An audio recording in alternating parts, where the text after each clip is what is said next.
Pusat jagaan berkediaman dan rumah kejururawatan paling berisiko tinggi untuk COVID-19.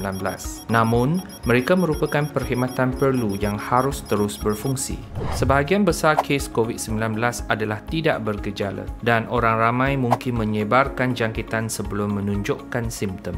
Adalah wajar untuk setiap orang yang tinggal, bekerja atau melawat pusat-pusat jagaan berkediaman mengambil langkah berjaga-jaga yang seadanya. Berikut adalah cadangan langkah-langkah untuk pusat jagaan. Pastikan premis bersih dinyah kuman dan kelengkapan mencukupi. Tombol pintu, sesalur tangan, meja, kerusi dan permukaan kontak harus dibersihkan selalu dengan cecair pembasmi kuman. Pastikan pengudaraan yang baik selalu. Tong sampah harus dikosongkan dan dinyah kuman.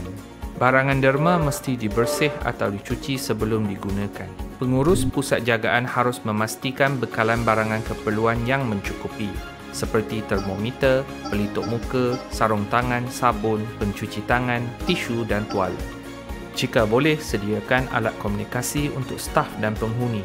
Pastikan staf terlatih dan bermotivasi tinggi. Staf harus diberi peralatan pelindung diri dan dilatih untuk menggunakannya. Ini penting kerana seseorang mungkin ada COVID-19 tanpa gejala. Staf harus mematuhi sepenuhnya langkah pencegahan COVID-19 baik di tempat kerja maupun di luar, termasuk mencuci tangan, penjarakan fizikal, elakkan sentuhan mata, hidung, mulut dan pakai pelitup muka di tempat awam. Suhu badan patut diambil ketika staf masuk kerja. Semua staf sokongan harus elak daripada kontak dengan penghuni atau staf penjaga. Langkah-langkah tambahan yang boleh diambil termasuk 1. Staf tidur di pusat jagaan. 2. Mengamalkan penjarakan fizikal sekiranya staf balik ke rumah. 3. Membahagi staf kepada pasukan shift dan bekerja pada waktu yang berbeza.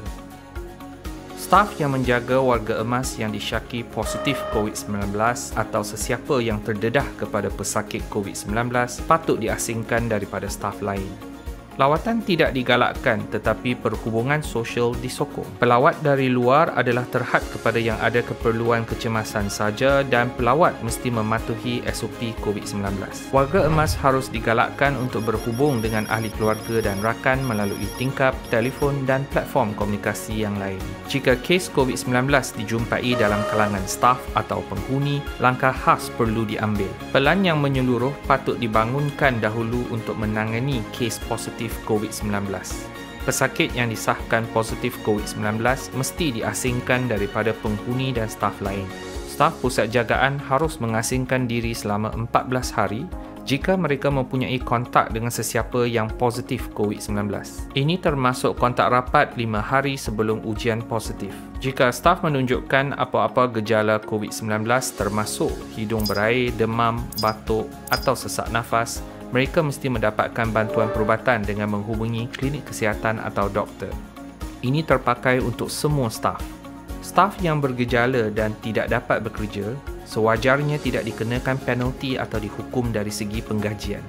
Pusat jagaan harus menjalin hubungan dengan klinik kesihatan yang menyediakan ujian dan rawatan COVID-19.